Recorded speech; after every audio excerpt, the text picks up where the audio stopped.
Ano nangyari sa 28 po yung luxury cars, Okay. pero may service cars kasi kami na under the name of the company po. You purchased this brand new, all brand new. Yes po. Alright. Maayong adlaw mga higala. Nga nagid ang atong gipaabot no nga ang pag-atubang haning pamilya Diskaya dinhi sa Senado. Grabe niyang ilahang mga properties nga na-acquire ba kini ilahang mga luxury cars. So karon mga kabiyaya atong tan-awon ang paggisa ni Senator Jinggoy niining mga kontratista ha. Po yung kotse mo. Na luxury cars. E ngayon, inamin mo, 28 lang. Ano nangyari sa 28 po yung luxury cars, Okay. pero may service cars kasi kami na under the name of the company po. Alright. Doon sa 28 luxury cars, ano yan? Rolls Royce? What else? Okay. Isa-isa natin. Magkano Rolls Royce? Kano bili mo sa Rolls Royce?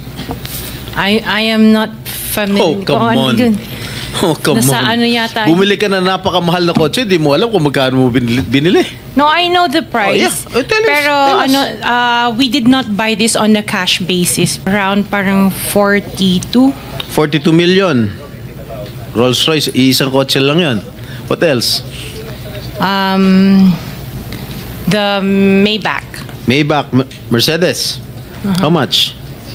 Parang nasa 22. Parang ganun. 22 million. How many Pwede pa Maybachs? natin pakita yung screen. Just Kaming one. hindi nakakaalam ng kotse na hindi na malaman One. kung ano yung pinagsasabi ninyo. Kayo siguro nagkakaintindihan kayo pero kami ni Senator Erwin hindi kami masyadong para malaman namin ano ba itsura ng pinag-uusapan Maybach is natin. Mercedes, right? Oh, ilan ang Maybach mo? Meron bang- Isa lang po. Oh, ano pa? Pare- Yung Bentley, Bentley. Wow, magkano yung Bentley mo? 20. You purchased this brand new, all brand new. Yes po. Alright. Ilang Bentley? Isa lang po. Oh, what else? Yung G63. What is that? G63. G63, ano yun? Benz. Benz? G63? Is that a sports car? Hindi po. G-Wagon. Wagon. G-Wagon. Oh, how much is it? Parang nasa 20 din yata. Ha? 20 din yata. 20 million. One vehicle only? Oh, what else? Yung Cadillac po. Oh, what kind of Cadillac? Yes. Oh, magkano? Parang yan. Mga 11 yata po yun. Bulletproof? No. Isa lang. One white, one black. Oh, dalawa. Both at 11 million each. Yung isa 8. Yung black. Long wheelbase? Yes po. What else? Yung GMC. What is this GMC? SUV Denali. rin to? Yes po. Oh, how many? Dalawa. Dalawa rin. How much each? Parang nasa 11 din yata siya. 11 million each. What else? Yung ayun, Suburban. Suburban. Ilan? Isa lang po. Pero I bought that here. Local. Bakit itong mga sinasabi mo? Sabi mo, binili mo sa local dealer dito. Oo, local dealer. Oh. Ay, ibig sabihin, importer. Pero this one sa casa binili yung Suburban po. Oh, magkano? Parang nasa 3 lang yata siya nun. 3 million? Oo. Brand new? Second hand? Binili mo? Second hand? Tapos lahat itong mga luxury cars mo, yung mga Rolls Royce, Maybach, Bentley, Escalade, G63, pare brand new. Apa. Bakit bumili ka ng second hand Suburban? Ano na siya yung lumang model? Hindi siya Yeah. yung brand new model. Kaya nga, bakit ka bumili ng second hand? Kasi yun lang yung Samantalang lahat available mga kasi that was mamahalin the na- time, at that time it was pandemic, so that was the time na yun lang ang available nilang When did you unit. acquire all these luxury cars? All at the same year? No po. When? Since 2022, 21. 2022. May 2021 pa po. 2021. So ilang beses ka bumili ng kotse sa isang taon? Minsan sa isang taon, isa, or kaya minsan tatlo yung iba. Luxury. Opo. Kailan ka natuwa roon sa payong ng Rolls Royce? Last year lang po. Last year mo lang na-purchase. Yes po. Yung payong. Dahil sa payong, bumili mo, ha? Alright. Bukod sa mga nabanggit mo mga luxury cars, ano pa? Yung mga SUV ng mga engineers ko. Hindi, ilan lang to? 3, 4, 6, 8. I can't remember all at the top of Sa my dami. head. Oo. Sa dami. Apa. So, dun sa 28 na pinurchase mong mga luxury cars, ilang taon mo binuno yun? May Range Rover ka 2016. pa pala, hindi mo sinasabi sa akin, oh. Range 2016 pa po siya. Rover. Ilan? Just the one autobiography and then What the Defender. autobiography? Ito ba yung Range Rover?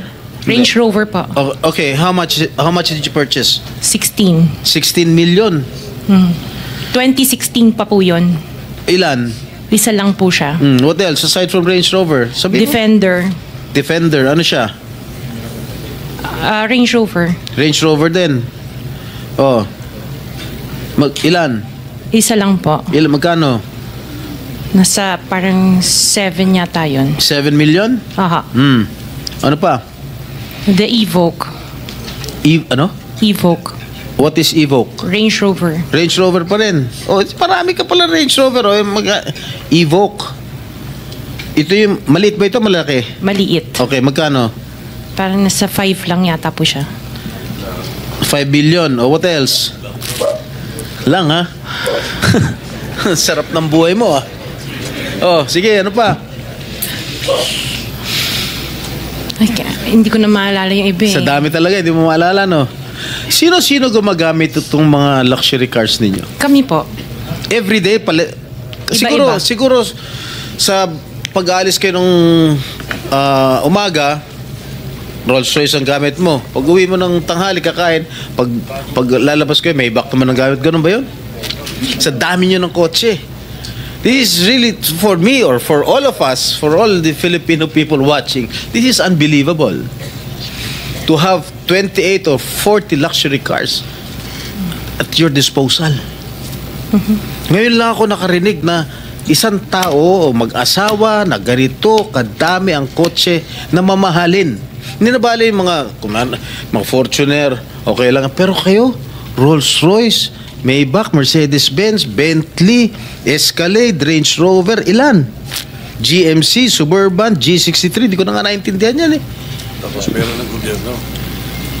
O sabi ni Senator Soto, tapos pera ng gobyerno. Ano ba? Nasaan ang konsyensya nyo, madam? Isang tanong. Hindi ako naniniwala na wala kayong contact sa DPWH. Hindi kami naniniwala. Pati siguro si minority leader, hindi naniniwala wala kayong contact. Pati si chairman, hindi naniniwala wala kayong contact. Ngayon, huwag ka tumingin tumingin ka sa akin. Wala naman nagtatanong dyan. Sino ba tinitignan mo dyan? Magkano binibigay mong porsyento o advance sa mga tiga DPWH para mabigyan ka ng proyekto? Wala po ako binibigyan sa DPWH po. Baka may ipakita ako sulat sa'yo. Mamin ka na. Wala po ako talagang... Kasi hindi po ako nakikipag-transact with the DPWH. At the end of the day, pag nagsinungaling ka, ipapakita ko yung sulat. Minimum mo. Di ba umabot hanggang 40%? Wala po ako, sa DPWH wala po akong Sige. kausap talaga. Sige, I will take your word for it. Pagka meron ako nilabas sa'yo mamaya, Okay? Mag-isip-isip ka. Hindi ako nagbibiro.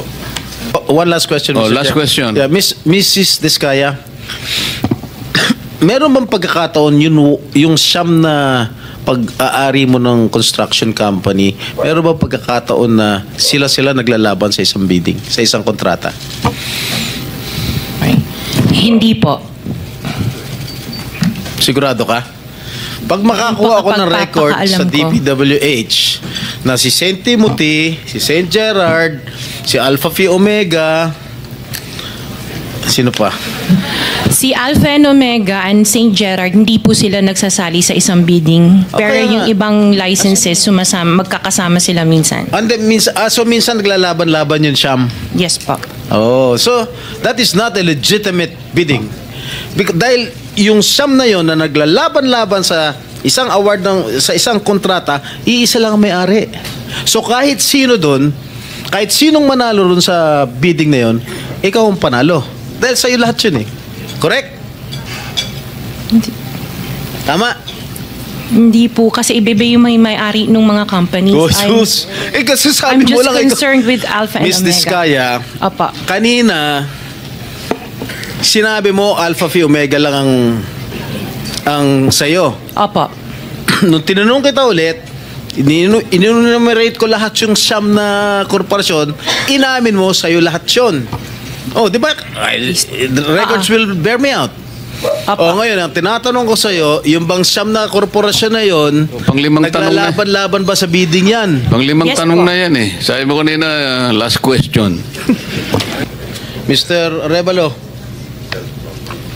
kanina, nandito ako kanina, umakyat na ako, pagbalik ko rito, nakatungo ka pa rin. Sino ba talaga kausap mo dyan? Gusto mo yung mic?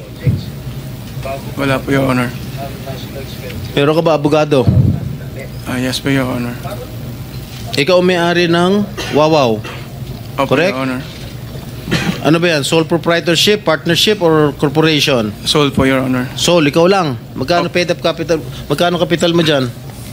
Nung una po is 9 million po, 2017. 9 million. 2017 po nag-start po kami. Tanawa mga higala, lahi na kayo ang mga tinubaga ni Diskaya, no? Kining babae. Compare hatong iyahang interview kang Corina o kang Julius Babaw. So, katong pag-interview niya ka Corina, proud kay siya ato. Luxury cars, no? 40. Karon, iyahang sulti, 28 na lang. So, iyahan ng gitaguhan, no? Nigamay na. Di na nimo makita ba o ma-analyze ba nga naagyoy something sa ilahang mga kanang pag-acquire ning ilahang mga property, no? So atong makumpara gani, no, ang isa sa pinakadako nga business tycoon dinhi sa Davao del Norte, si LYR, no? Dugay-dugay na nasa sa iyahang manufacturing ug marketing business. Siguro patong na sa 40 anyos, pero makita gani nimo, no, nga ang mga service tao na medyo mahal-mahal man, pero kasagaran mga Toyota lang na iyaha, mga pick-up. So wala gid si Iloyar nang gipangyaw-yaw haning kana bitang waputa ka ilah ng mga sakyanan ng mga Europe ba na o US. Di na nimo makuha ng tao ba nga kay easy money lagi. So dali ra kayo ang ilahang mga paggasto. So kamo mga kabiyahe, unsa inyohang masultihan ni nga video, palihog lang comment sa ubos, ug ayaw mo kalimot sa pag subscribe nining atong Pinobre nga channel. So hangtod sa sunod.